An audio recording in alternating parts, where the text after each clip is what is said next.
ada sebuah tempat elit punya sendiri yang harganya mahal, punya gedung sendiri, lalu dijual pindah ke tempat jin buang anak. Pasarnya siapa? Kalau pasarnya kuntilanak genderuwo, ngapain kau bangun di sana? Tinggal di mana Om Azam? Tinggal di mana? Di mana Jakartanya?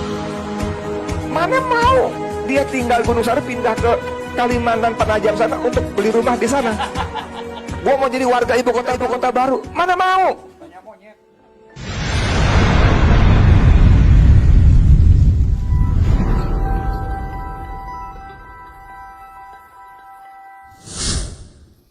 Assalamualaikum warahmatullahi wabarakatuh, sahabat Nusantara.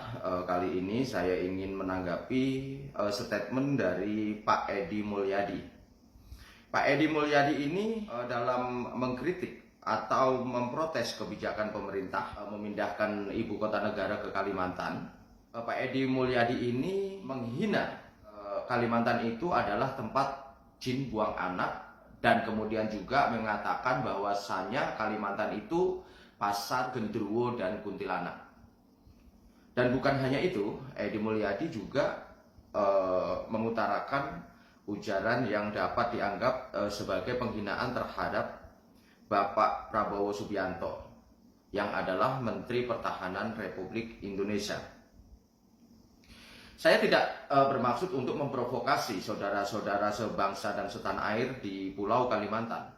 Tapi menurut saya, orang seperti Pak Edi Mulyadi ini memang harus diberi pelajaran agar supaya dia belajar menjadi manusia yang tahu adab, yang tahu sopan santun.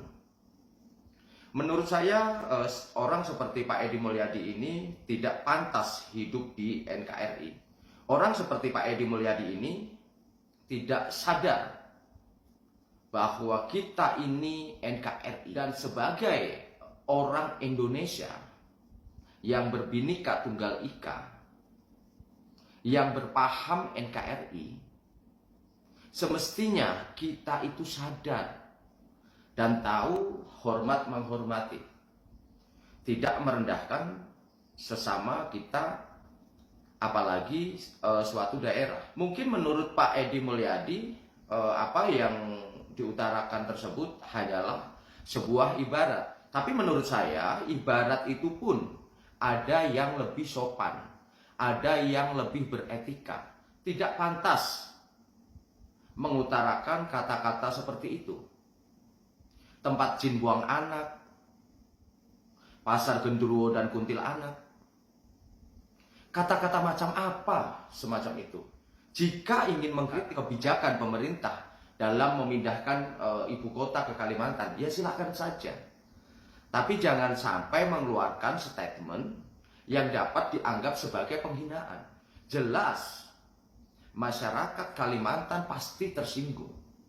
Dan saya mendukung jika ada upaya dan langkah-langkah hukum yang diambil oleh saudara-saudara yang ada di Kalimantan. Karena memang orang seperti Pak Edi Mulyadi ini harus diberi pelajaran. Orang seperti Pak Edi Mulyadi ini harus dikasih sebuah tekanan yang serius agar dia dapat mengerti, agar dia dapat sadar bahwasanya Indonesia ini berbhinneka tunggal ika, bahwasanya kita ini adalah NKRI.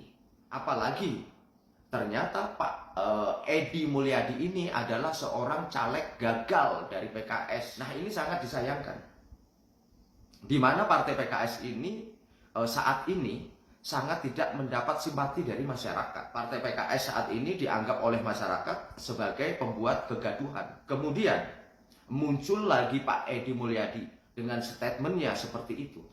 Jika pernyataan itu diutarakan atas nama Partai PKS, saya kira pemerintah juga harus bisa menyikapi masalah ini dengan tegas. Bila perlu, Partai PKS itu dibubarkan saja, karena tidak pantas. Oknum partai seperti ini tidak pantas. Atau jika pernyataan itu atas nama PKS, bubarkan saja PKS. Tidak pantas. Ada partai yang oknum-oknumnya itu tidak sadar NKRI. Tidak pantas. Partai yang tidak pro NKRI, partai yang tidak pro kepada Bhinneka Tunggal Ika, bubarkan saja. Karena kita ini NKRI, kita ini Indonesia yang berbhinneka tunggal ika. Oleh sebab itu, Hormat menghormati, saling menghargai, itu sangat penting. Saya kira itu yang ingin saya sampaikan. Salam hormat dari saya. Wassalamualaikum warahmatullahi wabarakatuh.